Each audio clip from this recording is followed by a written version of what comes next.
Hi friends, നമ്മളിന്ന് നോക്കുന്നത് 9ാം ക്ലാസ്സിലെ ബയോളജിയിലെ രണ്ടാമത്തെ പാഠമായ ആഹാരം അന്നപഥത്തിൽ എന്ന ചാപ്റ്ററാണ്. SCERT ടെക്സ്റ്റ് ബുക്കിലെ രണ്ടാമത്തെ ചാപ്റ്ററായ ആഹാരം അന്നപഥത്തിൽ എന്ന ചാപ്റ്ററാണ്. നമുക്കറിയാം, നമ്മുടെ ശരീരത്തിൽ നമ്മൾ കഴിക്കുന്ന ആഹാരത്തിൽ ഒരുപാട് ഘടകങ്ങളുണ്ട് അല്ലേ. ധാന്യകം, പ്രോട്ടീൻ, കൊഴുപ്പ്, ധാതുക്കൾ, വിറ്റാമിനുകൾ, ജലം എന്നീ പോഷക ഘടകങ്ങളുണ്ട്. അപ്പോൾ ഇതിൽ ഓരോന്നിൻ്റെയും ധർമ്മം എന്താണെന്ന് അറിയില്ലേ. ധാന്യകവും കൊഴുപ്പും ഒക്കെ നമുക്ക് എന്താ തരുന്നത്? നമ്മുടെ ശരീരത്തിന് ആവശ്യമായ ഊർജ്ജത്തിന് വേണ്ടിയിട്ടുള്ള കാലോറി തരുന്നു. പ്രോട്ടീൻ എന്താ തരുന്നത്? പ്രോട്ടീനാണ് നമ്മുടെ ശരീരത്തിലെ വളർച്ചയ്ക്ക് ആവശ്യമായിട്ടുള്ള അമിനോ ആസിഡ് ഉൽപ്പാദിപ്പിക്കുന്നത് പ്രോട്ടീനിൽ നിന്നാണ്. ധാതുക്കളായിട്ടുള്ള കാൽഷ്യം, പൊട്ടാസ്യം, അയഡിൻ ഒക്കെ നമുക്ക് രക്തരൂപീകരണത്തിനും അസ്ഥി രൂപീകരണത്തിനൊക്കെ സഹായിക്കുന്നുണ്ട്.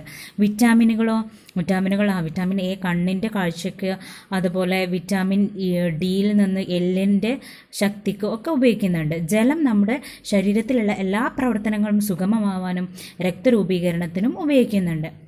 അപ്പോൾ ചാപ്റ്ററിൻ്റെ ആദ്യം തന്നെ ഇങ്ങനത്തെ കുറച്ച് പോഷക ഘടകങ്ങളും അവയുടെ ധർമ്മങ്ങളുമാണ് പറയുന്നത്.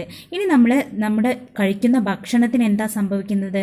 ദഹനമാണ് നടക്കുന്നതെന്ന് നമുക്കറിയാം അല്ലേ. അപ്പോൾ നമ്മുടെ ശരീരത്തിലെ ദഹന വ്യവസ്ഥയുടെ ഭാഗങ്ങളാണ് ഇവിടെ കൊടുത്തിരിക്കുന്നത്. അപ്പോൾ ആദ്യത്തെ ഭാഗം ഏതാണ്? നമുക്കറിയാം, വായ് അല്ലേ. വായയാണ് ഇവിടെ കൊടുത്തിരിക്കുന്നത്. പിന്നെ ഇത് വായിലൂടെ ഇങ്ങനെ ഭക്ഷണം വന്നിട്ട് എങ്ങോട്ടേക്കാണ് പോകുന്നത്? അന്നനാളത്തിലേക്ക് പോകുന്നു. അത് കഴിഞ്ഞിട്ട് ഭക്ഷണം ആമാശയത്തിലേക്ക് എത്തുന്നു അല്ലേ. അപ്പോൾ ഇതാണ് നമ്മുടെ ആമാശയം എന്ന് പറയുന്ന ഭാഗം. അതിലൂടെ പിന്നെ നമ്മുടെ ചെറുകുടലിൽ നിന്നും വൻകുടലിൽ നിന്നും മലദ്വാരത്തിലൂടെ കളയുന്നു. ഇതാണ് നമ്മുടെ ദഹന വ്യവസ്ഥ എന്ന് പറയുന്നത്. ഓക്കെ, അപ്പോൾ നമ്മുടെ ദഹനം സ്റ്റാർട്ട് ചെയ്യുന്നത് എവിടെ നിന്നാണ്? ദഹനം സ്റ്റാർട്ട് ചെയ്യുന്നത് വായിൽ നിന്നാണ്. അപ്പോൾ വായിൽ എന്ന് പറയുമ്പോൾ നമുക്ക് എന്താ പറയാം, പല്ലുകളുണ്ട് അല്ലേ. അപ്പോൾ നമ്മൾ കഴിക്കുന്ന ആഹാരം ചവയ്ക്കാനായിട്ട് നമുക്ക് പല്ലുകളുണ്ട്. 4 തരം പല്ലുകളാണ് പ്രധാനമായിട്ടുള്ളത് അല്ലേ. നമുക്കറിയാം എത്ര തരം പല്ലുകളുണ്ട്? 4 തരം പല്ലുകളുണ്ട്. ഏതൊക്കെയാണത്? ഉളിപ്പല്ല് അല്ലേ, നമ്മുടെ മുൻവശത്ത് കാണുന്നതാണ് ഉളിപ്പല്ല്. ഉളിപ്പല്ല് എന്തിനാണ് നമ്മളെ സഹായിക്കുന്നത്? ആഹാരം കടിച്ചു മുറിക്കുന്നതിനാണ് സഹായിക്കുന്നത്. ആഹാരം കടിച്ചു മുറിക്കാൻ സഹായിക്കുന്നതാണ് ഉളിപ്പല്ല്. രണ്ടാമതായി കാണപ്പെടുന്നതാണ് എന്ത്? കോമ്പല്ല്. കോമ്പല്ല് എന്തിനാണ് നമ്മളെ സഹായിക്കുന്നത്? ആഹാരം കീറി മുറിക്കാൻ സഹായിക്കുന്നതാണ് കോമ്പല്ല്. മൂന്നാമത്തേത് അഗ്രചർവണകം. അഗ്രചർവണകം. നാലാമത് കാണുന്ന ഒരു തരം പല്ലാണ് ചർവണകം. എന്താണ്? ചർവണകം. അപ്പോൾ 4 തരം പല്ലുകൾ ഉണ്ടെന്ന് പറഞ്ഞു. ഉളിപ്പല്ല്, കോമ്പല്ല്, ചർവണകം. ഇതിൽ ഉളിപ്പല്ല് ആഹാരം കടിച്ചു മുറിക്കാൻ, കോമ്പല്ല് ആഹാരം കീറി മുറിക്കാൻ, ചർവണകവും എന്തിനാണ് ഉപയോഗിക്കുന്നത്? ഇത് രണ്ടും ആഹാരങ്ങൾ ചവച്ചരയ്ക്കാനാണ് സഹായിക്കുന്നത്. ഓക്കെ, ഇനി നമുക്ക് പരീക്ഷയ്ക്ക് ചോദിക്കാം, ഉളിപ്പല്ല് എത്ര ഉണ്ട്, കോമ്പല്ല് എത്ര എണ്ണം ഉണ്ട്, അങ്ങനെ ഓരോന്നിൻ്റെയും എണ്ണം ചോദിക്കാം അല്ലേ. ഉളിപ്പല്ല് ഓരോന്നിൻ്റെ എണ്ണം കണ്ടുപിടിക്കാൻ നമുക്കൊരു സൂത്രവാക്യമുണ്ട്. പല്ലിൻ്റെ ഘടനം എങ്ങനെയാണ് പറയുന്നത്? 2 1 2 3 ബാർ 2 1 2 3 എന്നാണ് എഴുതുക പല്ലിൻ്റെ ഘടന. അതായത് 2 1 ഉളിപ്പല്ല് 2, കോമ്പല്ല് 1, അഗ്രചർവണകം 2, ചർവണകം 3. ഇത് ഒരു നമ്മളെ പല്ലിൻ്റെ ഘടനയാണ് പറയുന്നത്. ഓക്കെ, അപ്പോൾ ഈ ഓരോന്നിനെ കൊണ്ടും നമ്മൾ 4 മൾട്ടിപ്ലൈ ചെയ്തിട്ടാണ് നമുക്ക് പല്ലുകളുടെ എണ്ണം കിട്ടും. 4 മൾട്ടിപ്ലൈ ചെയ്താൽ 2 × 4 എന്ന് പറയുമ്പോൾ 8. അപ്പോൾ ഉള്ളിപ്പല്ലുകളുടെ എണ്ണം 8 എണ്ണമാണ്. 1 × 4 എന്ന് പറഞ്ഞാൽ 4. കോമ്പല്ല് 4 എണ്ണമുണ്ട്. 2 × 4 എന്ന് പറയുമ്പോൾ എഗെയിൻ 8 വരും. അപ്പോൾ അഗ്രചർവണകവും 8 ഉണ്ട്. 3 × 4 എന്ന് പറയുമ്പോൾ 12. അപ്പോൾ ചർവണകം എത്ര ഉണ്ട്? 12. അപ്പോൾ ടോട്ടൽ എത്ര പല്ലുകൾ കിട്ടി? 32 പല്ലുകൾ കിട്ടിയില്ലേ. 28 32. ഓക്കെ, അതാണ് പല്ലിൻ്റെ ഘടന. ഇനി നമ്മൾ ഒരു പല്ലിനെ നമ്മൾ വ്യക്തമായി നോക്കുകയാണെങ്കിൽ പല്ലിൽ ഏതൊക്കെ ഭാഗങ്ങളുണ്ട് അല്ലേ? മുമ്പിൽ കാണുന്ന ഈ ഭാഗമാണ് ദന്തമകുടം എന്ന് പറയുന്നത്. അത് കഴിഞ്ഞ് വരുന്ന ഭാഗം ദന്തകളം, ഏറ്റവും അവസാനം ഈ റൂട്ട് അല്ലേ, അതാണ് ദന്തമൂലം എന്ന് പറയുന്നത്. അപ്പോൾ പല്ലിനെ മുകളിൽ കാണുന്ന ഭാഗം ദന്തമകുടം, പിന്നെ കാണുന്നത് ദന്തകളം, ഏറ്റവും അടിയിൽ റൂട്ട് എന്ന് പറയുന്ന ഭാഗമാണ് ദന്തമൂലം. ഇനി നമ്മൾ പല്ലിൽ ഏതൊക്കെ പല്ലിൻ്റെ ഘടന നോക്കാം. പല്ലിൻ്റെ ഏറ്റവും പുറം ഭാഗത്തായിട്ട് നമ്മൾ കാണുന്നതാണ് ഇനാമൽ, വെള്ള നിറത്തിൽ കാണപ്പെടുന്നതാണ്. അപ്പോൾ ശരീരത്തിൽ ഏറ്റവും കടുപ്പമേറിയ ഭാഗം ഏതാണെന്ന് ചോദിച്ചാൽ എന്താണ് ഉത്തരം? ഇനാമലാണ് ഉത്തരം. ശരീരത്തിലെ ഏറ്റവും കടുപ്പമേറിയ ഭാഗമാണ് ഇനാമൽ എന്ന് പറയുന്നത്. അത് നിർജീവമാണ്, ജീവനില്ലാത്തതാണ്. അപ്പോൾ താഴെ കൊടുത്തിരിക്കുന്നതിൽ നിർജീവമായത് ഏതെന്ന് ചോദിച്ചിട്ട് 4 ഓപ്ഷൻ തരാം, ഇനാമൽ, ഡെൻറ്റൈൽ എന്നൊക്കെ പറഞ്ഞിട്ട്. അപ്പോൾ അതിൽ ഇനാമലാണ് എന്ത്? വെളുത്ത ഭാഗവും അതിന് എന്തില്ല? ജീവനില്ല, നിർജീവമാണ്. ഇനി പല്ലിൻ്റെ ഇവിടെ കാണുന്നതാണ് എന്ത്? ഡെൻറ്റൈൻ. പല്ല് നിർമ്മിച്ചിരിക്കുന്ന ജീവനുള്ള ഒരു കലയാണ് ഡെൻറ്റൈൻ എന്ന് പറയുന്നത്. അപ്പോൾ പല്ല് നിർമ്മിച്ചിരിക്കുന്നത് എന്തിനെ കൊണ്ടാണ്? ഡെൻറ്റൈനെ കൊണ്ടാണ്, അതിന് ജീവനുണ്ട്. അപ്പോൾ ഇനാമൽ എന്ന് പറയുന്ന ഈ വെള്ള നിറത്തിലുള്ള ഭാഗമാണ് നിർജീവമാണ്. അതിന് തൊട്ട് താഴെയുള്ള ഈ ഡെൻറ്റൈൻ ജീവനുള്ള കലയാണ്. ഇതായി കാണുന്നതാണ് പൾപ്പ് എന്ന് പറയുന്നത്. പൾപ്പ് എന്ന് പറഞ്ഞാൽ പൾപ്പ് ക്യാവിറ്റിയിൽ കാണുന്ന മൃദുവായ യോജകലയാണ്, അതായത് യോജക കല. ഇതിലാണ് രക്തക്കുഴലുകളും ലിംഫ് വായുകളും നാഡിതന്തുക്കളൊക്കെ കാണപ്പെടുന്നത്. പല്ലിലേക്ക് രക്തക്കുഴലുകളും ലിംഫ് വായുകളും നാഡിതന്തുക്കളൊക്കെ കാണപ്പെടുന്ന ഭാഗമാണ് പൾപ്പ് എന്ന് പറയുന്നത്. ലാസ്റ്റ് ഇവിടെ കാണുന്നതാണ് സിമൻറ്റം. സിമൻറ്റം എന്ന് പറഞ്ഞാൽ മോണയിലെ കുഴികളിൽ പല്ലിനെ ഉറപ്പിച്ച് നിർത്തുന്ന ഒരു കാൽഷ്യം അടങ്ങിയ യോജക കലയാണ്. മോണയിലെ ഈ ക്യാപ്പിൽ പല്ലിനെ ഉറപ്പിച്ച് നിർത്തുന്നത് എന്താണ്? സിമൻറ്റമാണ്. അപ്പോൾ നമുക്ക് മനസ്സിലായില്ല. അപ്പോൾ ആഹാര പദാർത്ഥങ്ങളെ ചെറുതാക്കി കൊണ്ടുവരാൻ ഓരോ പല്ലിൻ്റെയും ഘടന എങ്ങനെ സഹായിക്കുന്നു എന്ന് നമുക്കിതിൽ നിന്ന് മനസ്സിലായി. ഇനി അപ്പോൾ വായയിലുള്ള ആഹാരമല്ലേ നമ്മൾ പല്ല് കൊണ്ട് ചവച്ചു. ഇനി എന്താണ് സംഭവിക്കുന്നത് നോക്കാം. ഈ ഓരോ ആഹാര പദാർത്ഥങ്ങൾക്കും വായിൽ വെച്ചിട്ട് തന്നെ ദഹനം സ്റ്റാർട്ട് ചെയ്യുന്നുണ്ട് അല്ലേ? 3 ജോഡി ഉമിനീർ ഗ്രന്ഥികളുണ്ട് നമ്മുടെ വായിൽ. 3 ജോഡി ഉമിനീർ ഗ്രന്ഥികളുണ്ട്. ഈ ഉമിനീർ ഗ്രന്ഥികളിൽ നിന്ന് സ്രവിക്കുന്ന സലൈവറി അമിലേസ്, ലൈസോസോം എന്നീ രാസാഗ്നികളും ശ്ലേഷ്മവും അടങ്ങിയിട്ടുണ്ട്. എന്തൊക്കെ അടങ്ങിയിട്ടുള്ളത്? 2 രാസാഗ്നികളുടെ പേരെന്താണ്? സലൈവറി അമിലേസ്, അതുപോലെ ലൈസോസൈം വേറെ എവിടെയും കാണപ്പെടുന്നുണ്ട്? കണ്ണുനീരിലും കാണപ്പെടുന്ന ഒരു രാസാഗ്നിയാണ് ലൈസോസൈം എന്ന് പറയുന്നത്. അപ്പോൾ ഈ ഭക്ഷണത്തിലൂടെ പ്രവേശിക്കുന്ന രോഗാണുക്കളെയൊക്കെ ഒരു പരിധി വരെ നശിപ്പിക്കുന്നത് ആരാണ്? ലൈസോസൈമാണ്. ഭക്ഷണത്തിലൂടെ കയറുന്ന രോഗാണുക്കളെ. സലൈവറി അമിലേസ് എന്താ ചെയ്യുന്നത്? സലൈവറി അമിലേസ് നമ്മുടെ അന്നജത്തെ ഭാഗികമായി മാൾട്ടോസ് ആക്കി മാറ്റുക ചെയ്യുന്നത്. സലൈവറി അമിലേസ് എന്ത് ചെയ്യുന്നു? അന്നജത്തെ മാൾട്ടോസ് ആക്കി മാറ്റുന്നു, ഭാഗികമായിട്ട് മാൾട്ടോസ് ആക്കി മാറ്റുന്നത് ആരാണ്? സലൈവറി അമിലേസ് ആണ്. പിന്നെ ഇതിൽ എന്തുണ്ടെന്ന് പറഞ്ഞു? നമ്മൾ ശ്ലേഷ്മം ഉണ്ടെന്ന് പറഞ്ഞു അല്ലേ? ശ്ലേഷ്മം എന്താ ചെയ്യുന്നത്? ഈ ആഹാര പദാർത്ഥങ്ങളെ എന്താക്കുന്നു? ഒരു വഴുവഴുപ്പുള്ളാക്കുക, വിഴുങ്ങാൻ പാകത്തിൽ, അതായത് വായിലൂടെ വിഴുങ്ങാൻ കഴിയുന്ന രൂപത്തിൽ ഒരു വഴുവഴുപ്പുള്ളതാക്കുന്നത് ആരാണ്? ശ്ലേഷ്മമാണ്. ഓക്കെ, അപ്പം അങ്ങനെ നമ്മൾ എന്താ ഈ വായിലൂടെ ആഹാരത്തിന് എന്ത് സംഭവിച്ചു? ആഹാരത്തിന് ദഹനം സ്റ്റാർട്ട് ചെയ്തു അല്ലേ? ഇനി ആഹാരം അന്നനാളത്തിലെത്തുമ്പോൾ എന്താ സംഭവിക്കുന്നത് നോക്കാം. അങ്ങനെ ഭാഗികമായി ദഹിച്ച ആഹാരം എന്ത് ചെയ്യും? ഗ്രസനിയിലൂടെ അന്നനാളത്തിലെത്താൻ പോവാണ്. ഗ്രസനിയിലൂടെ അന്നനാളത്തിലേക്ക് പോവാണ്. അപ്പം നമുക്കറിയാം ഗ്രസനിയിൽ നിന്ന് അന്നനാളത്തിലേക്കും അതേപോലെ എങ്ങോട്ടേക്കും ശ്വാസനാളത്തിലേക്കും ഉള്ള 2 ദ്വാരങ്ങളുണ്ട് അല്ലേ? അപ്പോൾ ആഹാരം കഴിക്കുമ്പോൾ അത് ശ്വാസനാളത്തിലേക്ക് പോവാതിരിക്കാൻ അവിടെ ക്ലോമപിധാനം എന്ന് പറഞ്ഞിട്ടുള്ള എന്തുണ്ട്?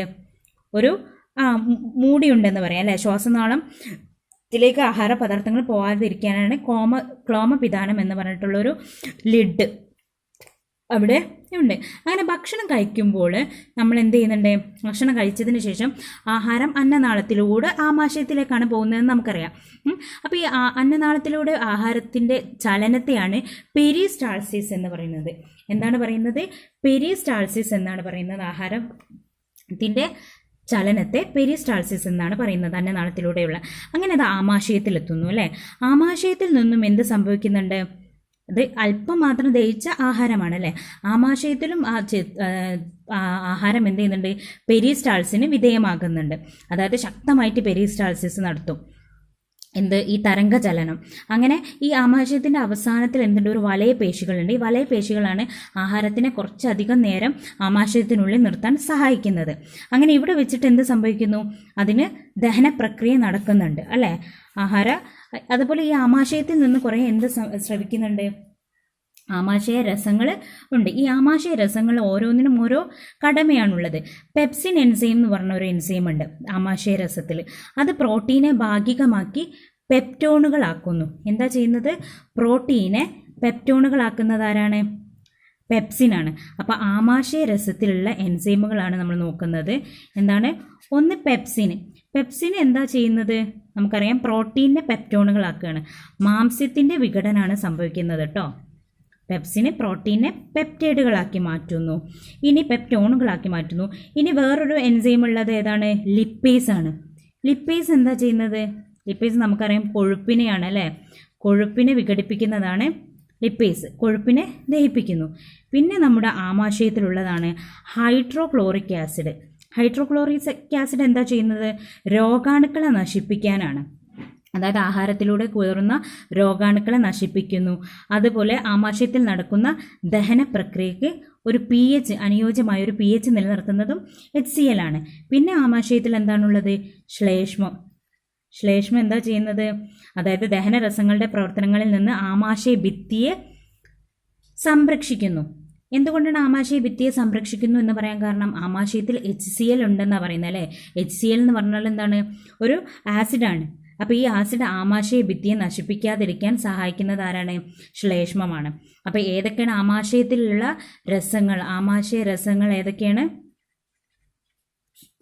പെപ്സിൻ ആണ്. പെപ്സിൻ പ്രോട്ടീനെ പെപ്റ്റൈഡാക്കി മാറ്റുന്നു, പെപ്റ്റോൺ ആക്കി മാറ്റുന്നു. ലിപ്പേസ് കൊഴുപ്പിനെ വിഘടിപ്പിക്കുന്നു, അതായത് കൊഴുപ്പിനെ ഭാഗികമായിട്ട് ദഹിപ്പിക്കുന്നു. HCl pH നിലനിർത്തുന്നു, അതേപോലെ രോഗാണുക്കളെ നശിപ്പിക്കുന്നു. ശ്ലേഷ്മം നമ്മുടെ ആമാശയ ഭിത്തിയെ സംരക്ഷിക്കുന്നു.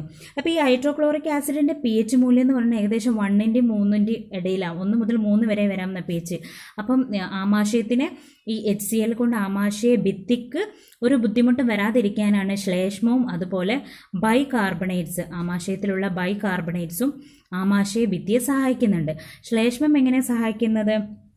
ശ്ലേഷ്മം ആമാശയത്തിൻ്റെ ഉൾഭാഗത്തെ ആവരണം ചെയ്തിരിക്കുകയാണ് ശ്ലേഷ്മം. അതേപോലെ ബൈകാർബണേറ്റ്സ് എന്ത് ചെയ്യും? ബൈകാർബണേറ്റ്സ് ക്ഷാരഗുണമുള്ളതായതുകൊണ്ട് ഈ ആസിഡിനെ നിർവീര്യമാക്കി കളയുന്നു. ഇനി ഇതൊന്നുമില്ലാതെ HClൻ്റെ അളവ് കുത്തനെ കൂടിയാൽ എന്ത് സംഭവിക്കും? ആമാശയ വ്രണം അഥവാ ഗ്യാസ്ട്രിക് അൾസറിന് കാരണമാകും. ആമാശയ വ്രണം ഉണ്ടാകുന്നത് എന്തുകൊണ്ടാണ്? HClൻ്റെ അളവ് കൂടുന്നത് കൊണ്ടാണ്. HClൻ്റെ അളവ് ആമാശയത്തിൽ കൂടിയിട്ടാണ് ആമാശയ വ്രണം എന്ന് പറയുന്ന അസുഖങ്ങൾ വരുന്നത്. ഇനി അങ്ങനെ നമ്മുടെ ആമാശയത്തിൽ നിന്നും എന്ത് സംഭവിച്ചു? അതെ, ദഹനം സംഭവിച്ച് ഇനി ആഹാരം എങ്ങോട്ടേക്കാണ് പോകുന്നത്? ചെറുകുടലിലേക്ക് എത്തുകയാണ്. മനുഷ്യൻ്റെ ചെറുകുടലിന് ഏകദേശം എത്ര നീളമുണ്ടാകും? മനുഷ്യൻ്റെ ചെറുകുടലിന് 5 മുതൽ 6 മീറ്റർ വരെ നീളമുണ്ടെന്നാണ് പറയുന്നത്. ഓക്കെ, അങ്ങനെ ഇത് അനേകം മടക്കുകളായിട്ടാണ് സ്ഥിതി ചെയ്യുന്നത്. ഓക്കെ, അങ്ങനെ ആഹാരത്തിൻ്റെ ദഹനം പൂർത്തിയാകുന്നതും അതേപോലെ രക്തത്തിലേക്ക് ഭക്ഷണ ഘടകങ്ങൾ ആഗിരണം ആരംഭിക്കുന്നതും ചെറുകുടലിൽ വെച്ചാണ്. അപ്പോൾ ആഹാരത്തിൻ്റെ ദഹനം പൂർത്തിയാകുന്നത് എവിടെ വെച്ചാണ്? ചെറുകുടലിൽ വെച്ച്. ആഹാരത്തിൻ്റെ ദഹനം സ്റ്റാർട്ട് ചെയ്യുന്നത് എവിടെ വെച്ചാണ്? വായിൽ വെച്ചാണ്. ഓക്കെ, അങ്ങനെ ഈ ആമാശയത്തിൽ നിന്നും കുഴമ്പ് രൂപത്തിലായ ആഹാരം ഇങ്ങോട്ട് ചെറുകുടലിലേക്ക് കയറുന്നതിന് മുമ്പ് എവിടെ എത്തും? പക്വാശയത്തിലേക്ക് കടക്കുന്നുണ്ട്. ഈ പക്വാശയം എന്ന് പറയുന്നത് ഇവിടെ കാണുന്ന ഇതാണ് ഈ പക്വാശയം എന്ന് പറയുന്നത്, കണ്ടോ? അപ്പോൾ ആമാശയത്തിൽ നിന്നും അത് പക്വാശയത്തിലേക്ക് കയറിയതിന് ശേഷമാണ് ചെറുകുടലിലേക്ക് പോകുന്നത്. ഈ പക്വാശയത്തിലേക്ക് കരളിൽ നിന്നും ആഗ്നേയഗ്രന്ഥിയിൽ നിന്നും പൊതുവായിട്ട് ഒരു കുഴൽ വരുന്നുണ്ട്. ഈ കുഴലിലൂടെ എൻസൈമുകളും വരുന്നുണ്ട്. ഈ എൻസൈമുകളാണ് എന്ത് ചെയ്യുന്നുണ്ട്? ഈ ആഹാര ഘടകങ്ങളിൽ പ്രവർത്തിച്ച് ദഹന പ്രക്രിയക്ക് ആക്കം കൂട്ടുന്നു. അപ്പോൾ ആ പക്വാശയത്തിൽ വെച്ചിട്ടും എന്ത് സംഭവിക്കുന്നുണ്ട്? ദഹനം നടക്കുന്നുണ്ട്. അപ്പോൾ ഈ ദഹനത്തിൽ സഹായിക്കുന്നത് എന്താണ്? കരളിൽ നിന്നും ആഗ്നേയഗ്രന്ഥിയിൽ നിന്നും വരുന്ന ചില എൻസൈമുകളാണ്. അപ്പോൾ കരളിൽ നിന്ന് എന്താ വരുന്നത്? കരൾ ഉൽപ്പാദിപ്പിക്കുന്ന പിത്തരസത്തിൽ എൻസൈമുകളില്ല. നമുക്കറിയാം, കരളിൽ നിന്ന് ഉൽപ്പാദിപ്പിക്കുന്ന പിത്തരസം എവിടെയാണ് സ്റ്റോർ ചെയ്യുന്നത്? പിത്താശയത്തിൽ സ്റ്റോർ ചെയ്ത് വെക്കുന്നുണ്ട്. പക്ഷെ ആ പിത്തരസത്തിൽ എൻസൈമുകളില്ല. പക്ഷെ എന്ത് ചെയ്യുന്നുണ്ട്? കൊഴുപ്പിനെ ചെറുകണികകളൊക്കെ ആക്കുന്നത് എവിടെ വെച്ചിട്ടാണ്? കരളിൽ വെച്ചിട്ടാണ്. അതുപോലെ ഭക്ഷണത്തിൻ്റെ ക്ഷാര ഗുണമുള്ളതാക്കുന്നതും കരളിൽ വെച്ചിട്ടാണ്. അപ്പം ദഹനത്തിന് സഹായിക്കുന്നുണ്ട് എന്ത്? കരൾ. പക്ഷെ കരളിൽ ഉൽപ്പാദിപ്പിക്കുന്ന പിത്തരസത്തിൽ എന്തില്ല? എൻസൈമുകൾ ഇല്ല. പക്ഷെ കരൾ പിത്തരസം ഉൽപ്പാദിപ്പിച്ച് അത് ദഹനത്തെ സഹായിക്കുന്നുണ്ട്. പിന്നെ ആഗ്നേയഗ്രന്ഥിയിൽ നിന്ന് എന്തുണ്ട്? ആഗ്നേയരസം ഉൽപ്പാദിപ്പിക്കുന്നത് ആഗ്നേയഗ്രന്ഥിയാണ്. ഇത് രണ്ടും കൂടെ ഈ പൊതുകുഴലിലൂടെ എവിടേക്ക് വരുന്നുണ്ട്? പക്വാശയത്തിലേക്ക് വരുന്നുണ്ട്. അങ്ങനെ പക്വാശയത്തിൽ വെച്ച് എന്ത് സംഭവിക്കുന്നു? ദഹനത്തിൻ്റെ ബാക്കി ഭാഗം നടക്കുന്നത് പക്വാശയത്തിലാണ്.